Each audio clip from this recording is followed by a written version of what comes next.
Welcome to Stories of Impact.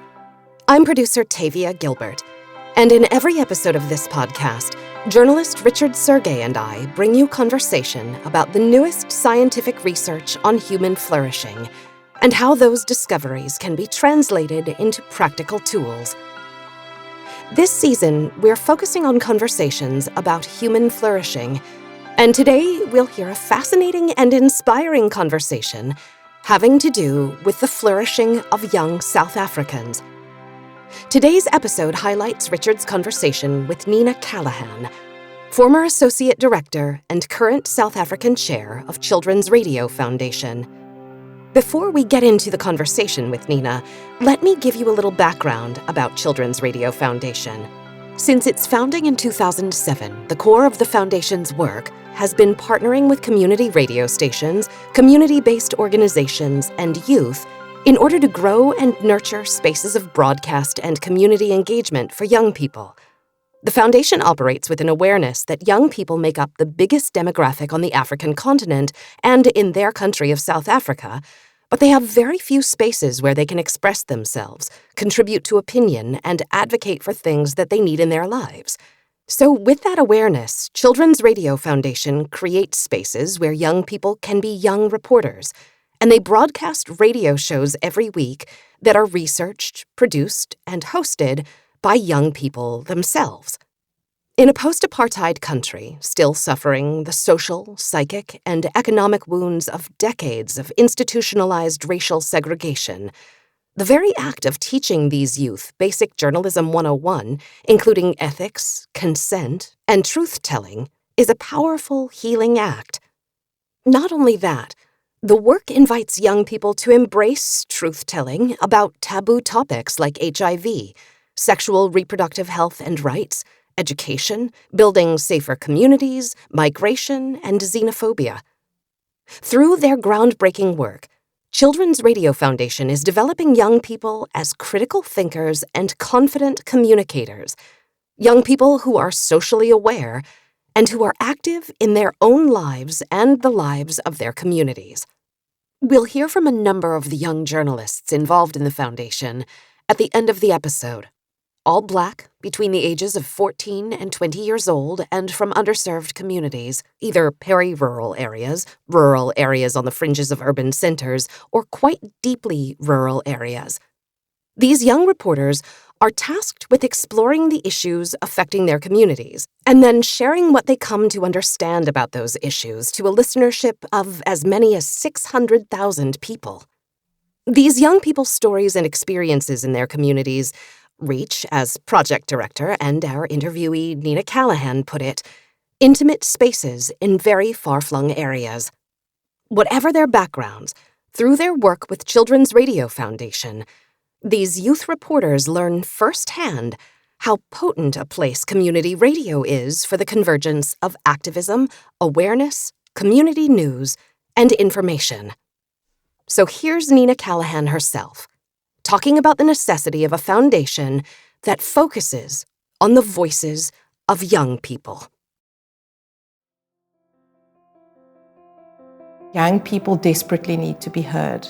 If young people across the racial spectrum attend a privileged school or they live in wealthier urban areas, the pathways to being heard and access to information, to platforms to express themselves are so much more available than if you're looking at a community in the Eastern Cape, which is 300 kilometers away from any major urban center.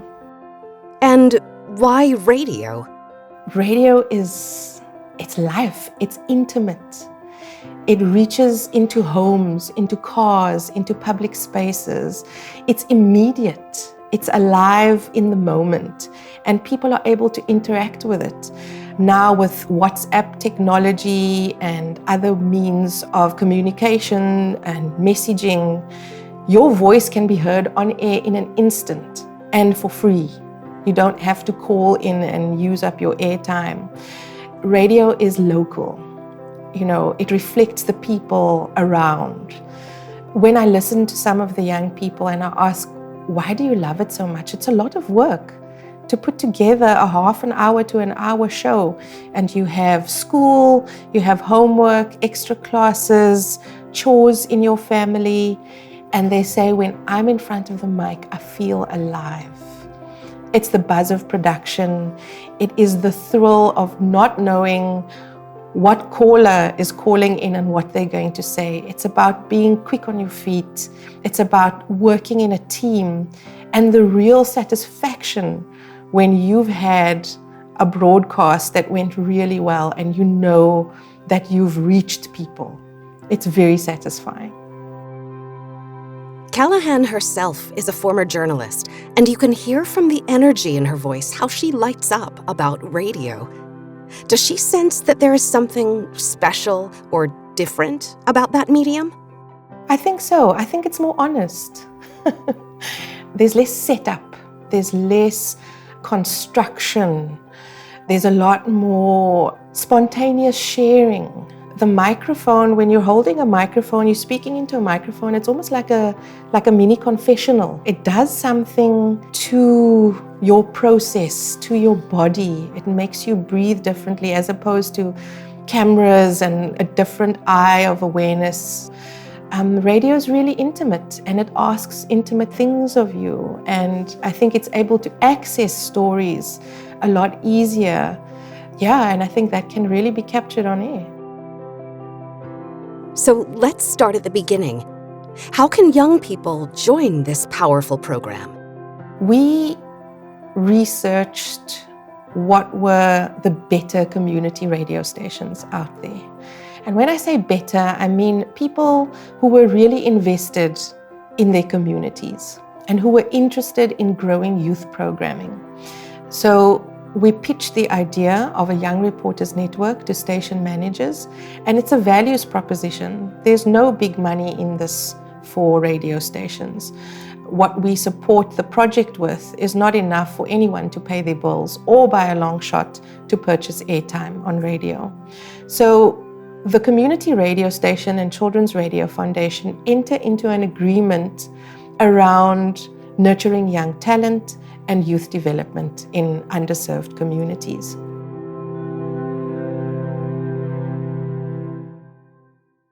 We go into schools, community centers, youth groups, and pitch the idea of a project. And sometimes the first thing young people understand by this pitch is, I'm going to be famous, I'm going to be a DJ, I'm going to be a local celebrity.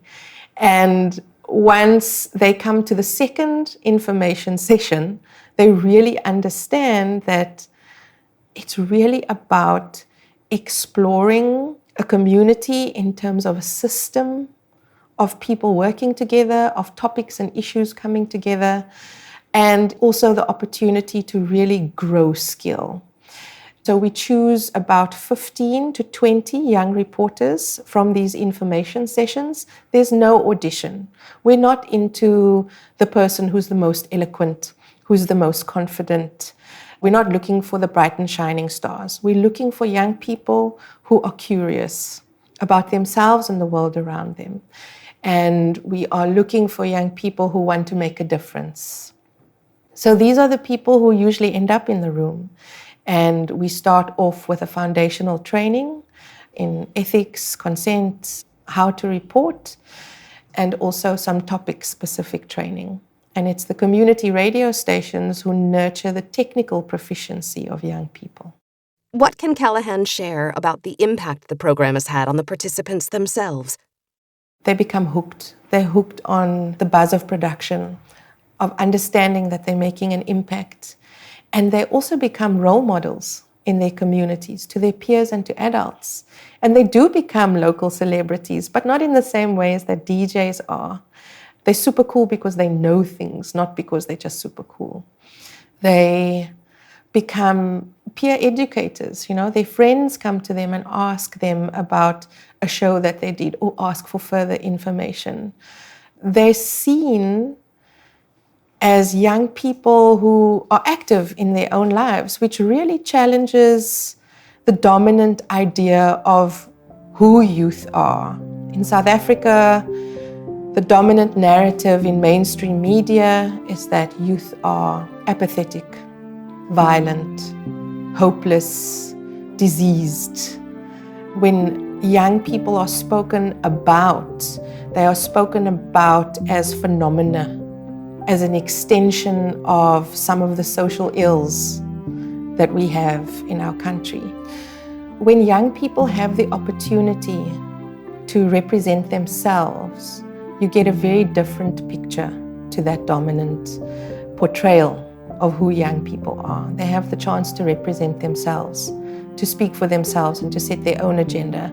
They're not an extension of an adult agenda or having been spoken about. And this is a very powerful emotional act, political act, to be able to represent yourself, to be able to determine how others see you on your own terms, not on somebody else's.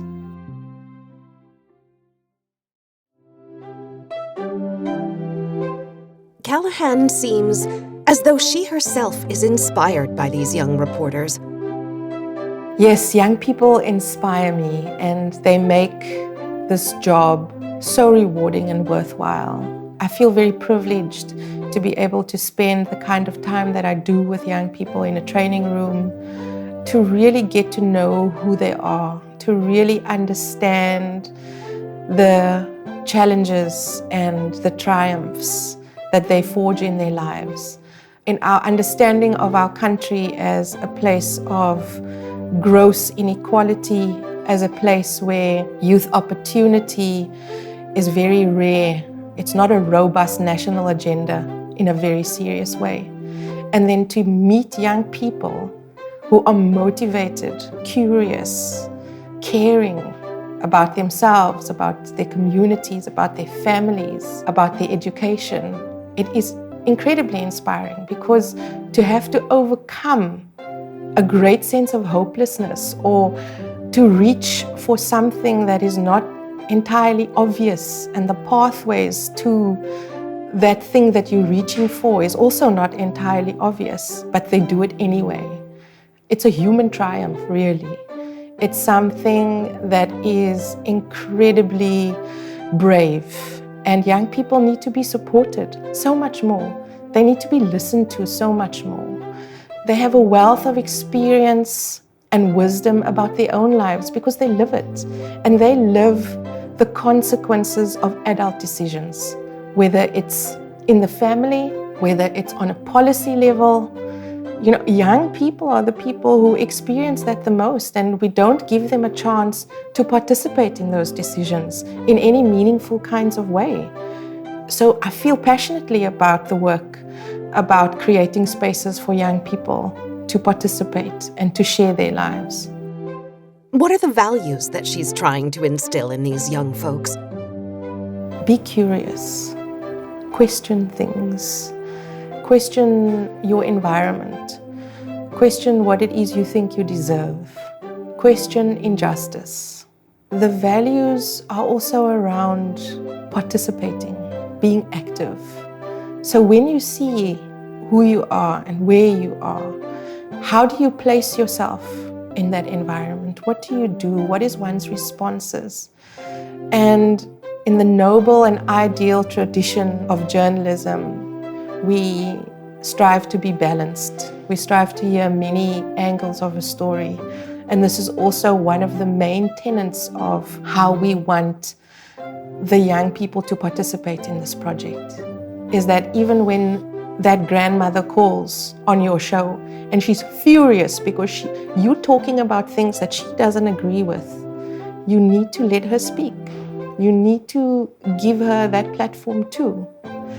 And so it's really nurturing a space of diversity, of being able to hold and acknowledge not just the kinds of things that we want to believe or that we want to understand in the world, but the things that really exist. And how can we create spaces for that diversity, for that difference? Can we live with it gracefully? Can we hear it gracefully? How does that contribute to a richer and more nuanced conversation? Because heaven knows we need it in the whole world, and especially in our country. Debate and dialogue often degenerates into very egotistical and fixed positions. And we need a new generation who are more inclusive. I don't, by any stretch, say that they need to be accepting, but they need to be more inclusive, and the dialogue needs to be more diverse. Why is that diversity so important to Children's Radio Foundation and to South Africa? I think when we attempt to listen to each other, we begin the journey of understanding the other. We begin to understand how people are constituted. When we really listen, we begin to dismantle our stereotypes about people, about places, about behaviors. And I think we are more likely to be compassionate and to act from a place of care instead of a place of fear. So when we are more informed and when the space between you and me is shorter to jump, I'm more willing to take the jump, to take the leap. And so I think it's really important in a country like ours where things like race and economic inequality really is a trauma in people's lives. It's not just a phenomenon, it's a trauma. It's a lived experience of so many people in this country, Black people in this country. And so for us to be able to try and bridge these divides by listening to each other, by talking to each other, by really sharing our lives, I think a lot is possible. Callaghan is asking these young journalists to participate, which is a request that doesn't reflect a Western journalistic value to report objectively as an observer, not a participant. Is there a different perspective of journalism in South Africa? First of all, I think it's a great illusion to think that as media makers, one is objective. One needs to be balanced, yes. But I think the idea of objectivity is really a fallacy. We make choices all the time in our media making. And if we're not aware of those choices, we can produce very dangerous things. And we try and make the young people aware of this. And when I talk about participation, it's not about young people being completely agnostic, because what they're talking about is their lives and the issues that affect their lives and other young people in their communities. And we are asking young people to find their position. What is their position? What is it that you are advocating for? So it's not journalism that's agnostic. It's journalism that is trying to navigate an issue. It's trying to find local solutions to an issue. And by participating, I'm also meaning to really, yes, acknowledge the problem, but what are the pathways to making it better? In a classical sense, it's not really solutions journalism, because I think solutions journalism is quite forensic in its unpacking of information and research and so. But how the young people unpack their stories is through narrative storytelling. It's about the story and the opinion of others to be able to paint a picture of how this issue lives in the world.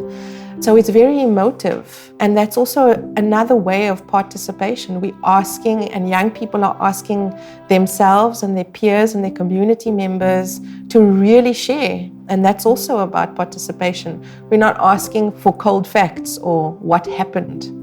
What happened and what happened to you is the question.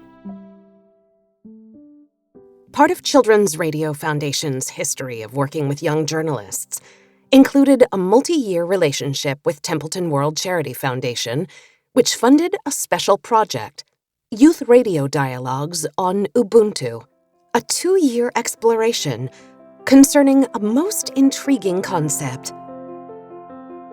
Children's Radio Foundation was really excited to grapple with this project with the support of the Templeton World Charity Foundation. Ubuntu is not a classic developmental topic. as some of our other themes in the program are. The process of exploring it is not the same as we are talking about access to education, for instance. The exploration of Ubuntu really got the young people excited because it was asking them to examine something that was known in some way, shape, or form to them and to their community. And it was asking for a re-examination, a reinterpretation. And the outcomes are not hard outcomes like some of the other themes are. You know, if you want to understand the impact of a program, you look at a log frame and you can say, this happened, so many people attended, so many people received a message. But the process of unpacking Ubuntu was a very personal undertaking in a way that the other themes were not. It asked people to examine the fiber of their lives in a very different way. It asked them to examine their motivations and their actions as a human being in a much bigger understanding of humanity. And that was very exciting. How does Callaghan define Ubuntu? Ubuntu, the classic definition, still resonates with me, that I am because you are. I am because of how you affirm or not affirm me, how you reflect or don't reflect me.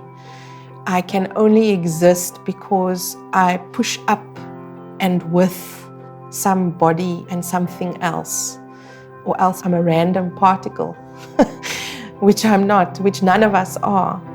And Ubuntu is about that practice of humanity. It's about the practice of acknowledging that we are in this together and that we don't exist without each other.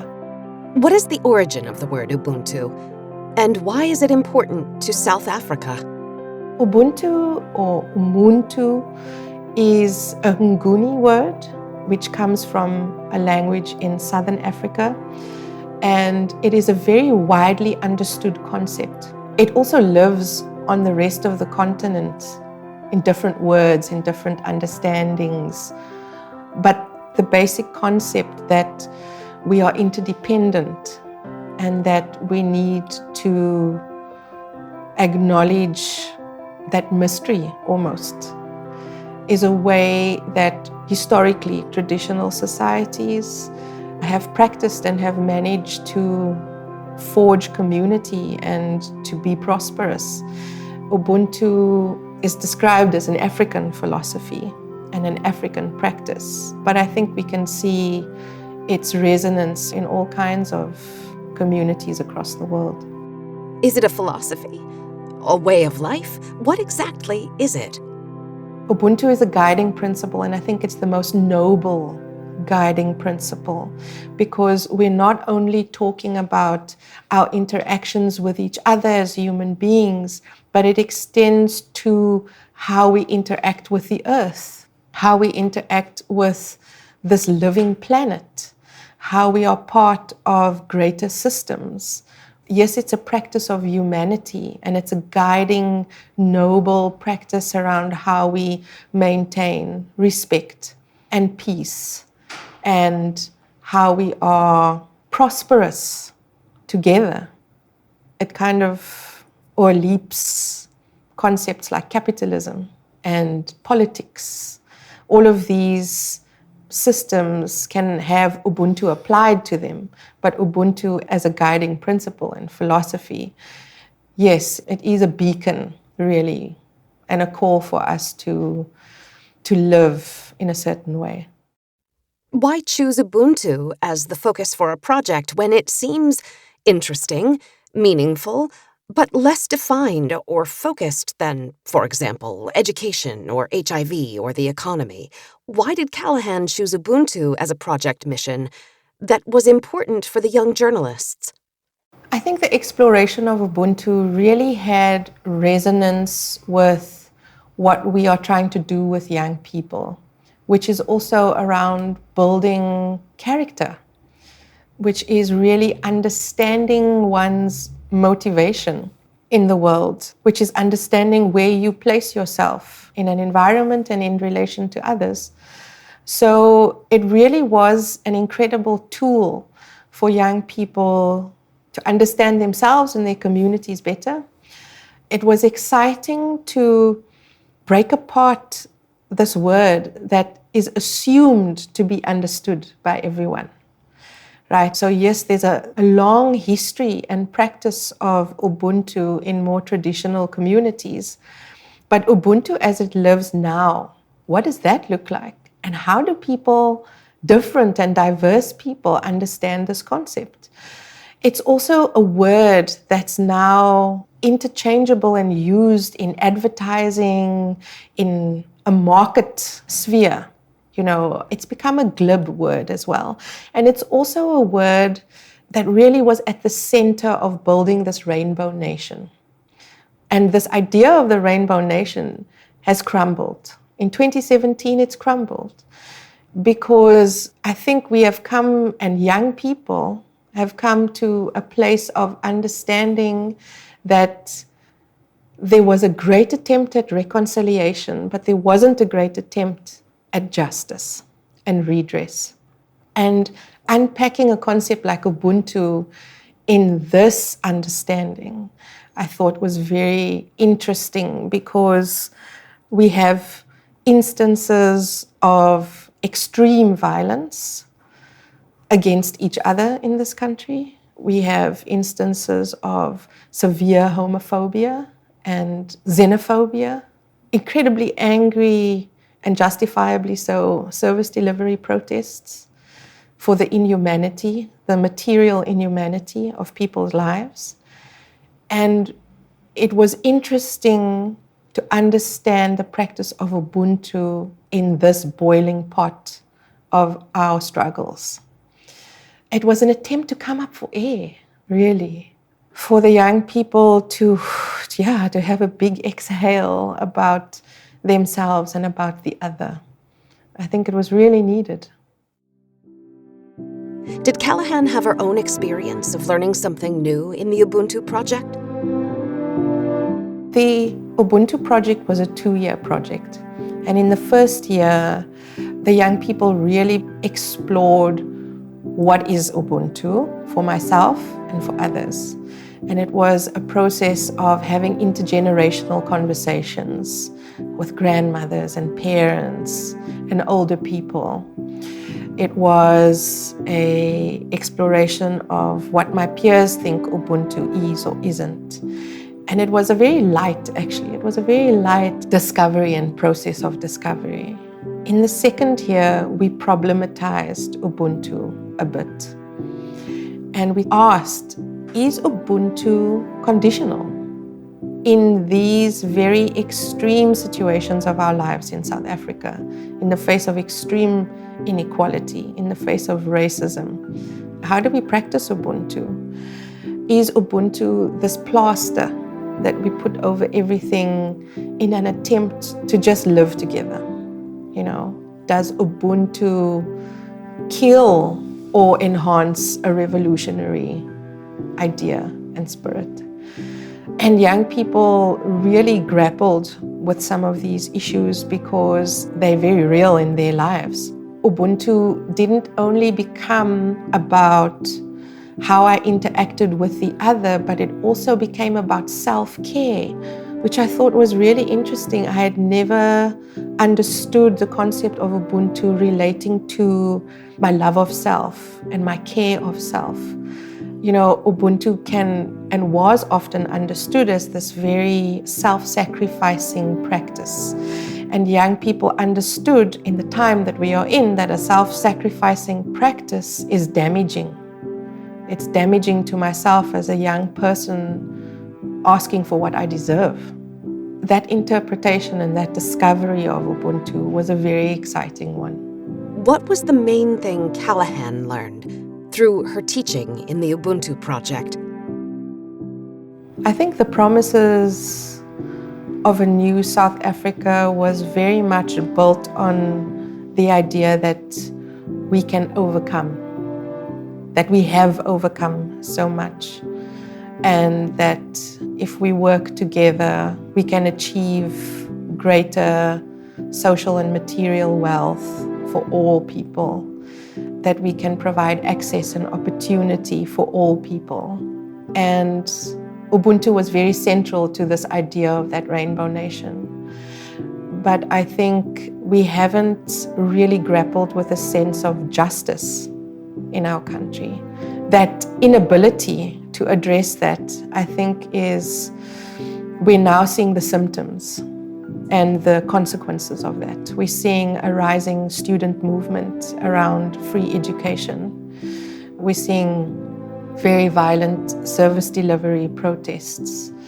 We're seeing an increased frustration, justified frustration of people because of the conditions of their lives, the lack of access to opportunities and to wealth. And I think as a nation, we've coming to the awareness that reconciliation is just one part of the story. I'm not sure how we're going to address the other part of the story, which is justice. For me, that's what I call it and how I understand it. And I think how a lot of the younger people understand it too. I think it's very uncomfortable for people who have come through a tradition of non-sectarianism, non-racialism, to be suddenly catapulted into very polarized discussions. And that's the tone of discussions these days in our country. It's very much an idea of you and me and us and them. And it's very disempowering for a lot of people, and it's very scary for some people. But I think it's another moment in our becoming this country that we want to be, in trying to fulfill the kind of promises that were made. All of these young journalists have grown up in a post-apartheid South Africa, but the South Africa Callaghan is describing sounds as divisive in many ways as the one that preceded it. Is that incorrect? The South Africa that we live in now is divisive, but it's always been divisive because people who did not have access to running water in their homes, many of them still don't have access to running water in their homes. Many people still have to leave their home to go to the toilet. They have to risk their lives if they want to go to the toilet. So yes, material conditions for many people have not changed. The divisions that existed in apartheid that made you different from me still exist. And you're asking people to come to the table of nationhood with a generosity that is actually, it's not humanly possible to maintain that generosity all of the time without fighting for or advocating strongly for lives to be improved. I mean, access to quality healthcare or just healthcare, a clinic that is serviced, that has stocked medications, that have trained healthcare workers who are able to refer you on to further examinations. It's very rare. It's very, very rare to have access to schools, good schools, where you have teachers for all of your subjects. That's not too much to ask. That's a basic right. These are rights we are talking about. They're not privileges. And so the rights of people are still daily being undermined. And so, yes, the divisions that separated many people then still exist today. Anti-apartheid and human rights activist Archbishop Desmond Tutu has spoken many times about the sense of resilience and forgiveness of South Africans. Is that extraordinary commitment to forgiveness and resilience still evident in Callaghan's mind? Really honestly, and this is something that the Archbishop has said himself, we're surprised this not country is on fire every day. It's a miracle. It truly is. So people's sense of resilience and forgiveness is something that they enact every day. I don't think it is a grand gesture. It is just the act of getting up and going about your business and being nice to people and practicing Ubuntu despite all of the signifiers in your life that tell you you are less than. So absolutely, that sense of resilience and forgiveness lives as a grace in this country every day. Is Ubuntu, then, ultimately just a way of surviving? Not just survival, sanity, yes. To maintain your sense of value and meaning and belonging, people get on with it and they are resilient and they find ways, and young people find ways. They find ways, but it does not mean that all of the other extreme challenges and traumas in their lives are not also living alongside that. Were there any surprises for Callaghan in the Ubuntu Project? I think many young people came to a new and refreshed understanding of Ubuntu, in that it included themselves, in that it wasn't this self-sacrificial practice. I think what they were also able to see was the application of Ubuntu in so many areas of their lives. So they were looking at, does Ubuntu live in my love relationship with my boyfriend? Is he showing me Ubuntu through the way that he treats me? Is there respect living here? Is there good communication living here? They found applications of Ubuntu in the health clinic. Is Ubuntu being practiced here in the ways that we relate to each other as a young client and as a healthcare worker? That I found really exciting, for young people to take their learning that could have been quite abstract and to really locate it in a very real place. Did she find anything else she didn't expect? I think young people recognized wisdom in their elders in ways that they had been probably frustrated with or resentful of. I think they looked at their communities, however dire their situations were, or the situations of the communities were, there was an acknowledgement that they are also assets, that there's also value here, that they are valuable people, that they are valuable stories, that they are valuable strategies to moving forward. Yeah, and it was lovely to hear young people explore issues that was outside of the very sometimes impersonal boundaries of what makes a topic. Ubuntu was able to live and breathe in so many aspects of life. Was Callaghan exploring the topic of Ubuntu for its inherent value, for its own richness, or was she looking for a particular outcome?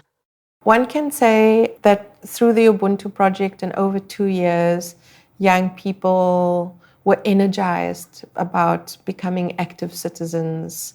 They looked at their accountability and leadership as young people, and these are more of the outcomes that we can talk about. But I think the things that we can't really talk about is how people's hearts opened. You can't measure that. And I think that's something that happened. I think the richness that came from exploring Ubuntu was also rediscovering or discovering the wonder that lives in the world, the wonder and the mystery of this idea that we're connected.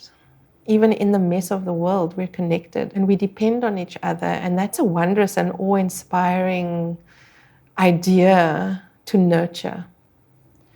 So for me, that was the richness that was very special about the Ubuntu Project. There was no other kind of social idea that really excavated these kinds of discoveries. And did she witness a transformation in the journalists from when they began to when the project was completed?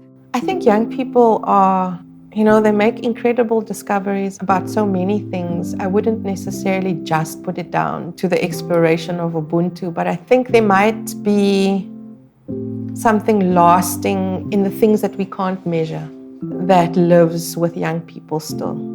I think it's that idea of the application of Ubuntu that is like an awareness, So once you switch it on, you can't switch it off. And I think that is something that still lives with these young people. There's not a message from outside that's necessarily going to speak to and activate the people who are the intended recipients. So it means that nobody else can really tell a community what the problems are and how they should solve them. So the only way that any authentic kind of dialogue, any meaningful engagement is going to happen is when it happens from within that community, when the voices that are heard and reflected are the voices of that community. And so I think young people exploring a concept like Ubuntu, they did it in a way that was very real and that was lived and that was all around them. And while there were great resonances between places across the country and across project sites, it was examined in a very hyper-local way. And I think this is an empowering act because people participate in the dialogue and they try and find solutions together to what is real, to what's happening.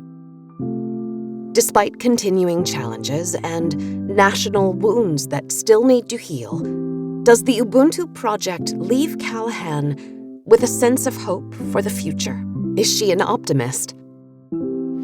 I'm optimistic because I work with young people and because young people are innovative and they're curious and they're thinking of new ways of doing things. And this is what gives me hope. I'm not looking at the signifiers of hope from institutions and politics and policies. I'm enthused and renewed by the ideas of young people. And through this Ubuntu project and through the other projects that they do, there was a great sense of innovation and discovery. And that was very hopeful. It was beyond kind of the loop of my own thoughts. And I was really energized by how young people were engaging. We've had the pleasure of hearing Nina Callaghan's pleasure in reporting on the development of the young people she has mentored through the innovative Ubuntu Project and through Children's Radio Foundation in general. But we haven't yet heard from any young people. So before we bring to a close this fascinating and meaningful conversation about the power of young voices to help heal their country and communities, about the unique ability of radio to create intimate and safe space for the development of confident and empowered leaders of tomorrow, about the transformative power of Ubuntu, the conversation would, of course, not be complete without hearing from these youth reporters themselves, who leave us with their understanding of Ubuntu and about their role in spreading Ubuntu to their fellow South Africans and embracing it as their own way of life. I felt that if nobody else is going to make a difference, then I might as well try. I honestly felt that doing this, being at the radio station, doing topics that are interesting but also informative, and somewhere along the line somebody's going to listen and it's going to affect them. The feeling of knowing that you helped somebody, that somebody out there listened to your advice, that it's helping them, it's a great feeling. I think they're actually equipping our people with the necessary tools and informations and ways and means how to get help. So that is also making a difference. Ubuntu for me means helping another person and just being nice and being kind. Ubuntu is a collaboration of so many things. I think when you get down to it, it's humanity. It might not be, you donating 100,000 Rand to some sort of organization. It could just mean that you know of somebody that is in need of something and you're helping them. Sometimes giving somebody a compliment can change their whole day. And I feel that is Ubuntu as well. People need that and people should give it. Even a smile, it's all about people. A person is a person because of other people. For me, it means I can't do anything without someone else. Post-apartheid, people are still struggling to get to that point of peace and being kind to one another. Ubuntu is a spirit of giving, of caring, and sharing with people. Your child is my child. The meaning of Ubuntu is to give without expecting. Ubuntu is not only giving, but it's also about appreciation of the other person and compassion. And it's not about material things. I mean, a smile to the next person when you're walking down the street can change that person's day. That is sort of Ubuntu. Ubuntu is not about giving something you don't have or sacrificing for the other person. It's not about that. It's about you giving to the next person. You don't have to make sacrifices for Ubuntu. Ubuntu is about showing kindness to someone, greeting someone out of the blue, and then smiling to them can also show Ubuntu. I think it's a way of living. It just come out. It's not something that is made, but it's something that is there naturally. We have to show it. I think Ubuntu should be a way of life. It's something that you have to grow up with. From a young age, you have to have Ubuntu. And I think Ubuntu is a practice. It's not really something that, like a religion or anything like that. No, Ubuntu is something that has to be practiced in all religions and cultures. Ubuntu has been turned into a philosophy of life. It's very good when you work together and to bring joy into someone else's life. You should help out for your own goodness of your own heart. You need to change the mindsets of the people, and it's difficult. It's difficult for us as youth, a handful of us, to try and make this big dent in the whole of the nation. But here we are trying. I feel like we are living proof that Ubuntu exists in this world. Those youth reporters were Chloe Robin, Niorisha Jurius, Monique Hansen, Jabulia Twale, Abile Mumamda, and Toko Ane Nkweme. Like Callaghan, I find these young people's commitment to service, to learning and growth, to healing for themselves and in future generations very inspiring. And I, for one, will think about my own life in a different way and how I can share Ubuntu with the people in my own community. In our next episode, we'll be speaking with psychologist Everett Worthington, whose pioneering REACH method has helped thousands of people, including himself, reap the mental and physical benefits of forgiveness. In my mind, I think all offenses are forgivable. And I think that often it's very wise to be able to forgive them, because if I hold on to unforgiveness, then the other person doesn't even know what's going on in me. But I'm making myself ill. I'm putting myself at cardiovascular risk, at immune system dysfunction risk, at mental health risk, at relationship risk, at spiritual risk. And I'm not hurting them at all. In fact, maybe they hate me so much that they would be glad if they knew I was suffering. So because forgiveness goes on inside of me, I think just from a point of view of what's good for me, forgiveness is an experience that I would want to pursue. We look forward to bringing you that full conversation about the meaning and benefits of forgiveness. In the meantime, if you like today's story of impact, we'd be grateful if you'd take a moment to subscribe to the podcast and to rate and review us wherever you get your podcasts. That support helps us reach new audiences. For more stories and videos, please visit storiesofimpact.org. This has been the Stories of Impact podcast with Richard Sergey and Tavia Gilbert. This episode written and produced by Talkbox and Tavia Gilbert. Associate producer Katie Flood. Music by Alexander Filipiak. Mix and master by Kayla Elrod. Executive producer, Michelle Cobb.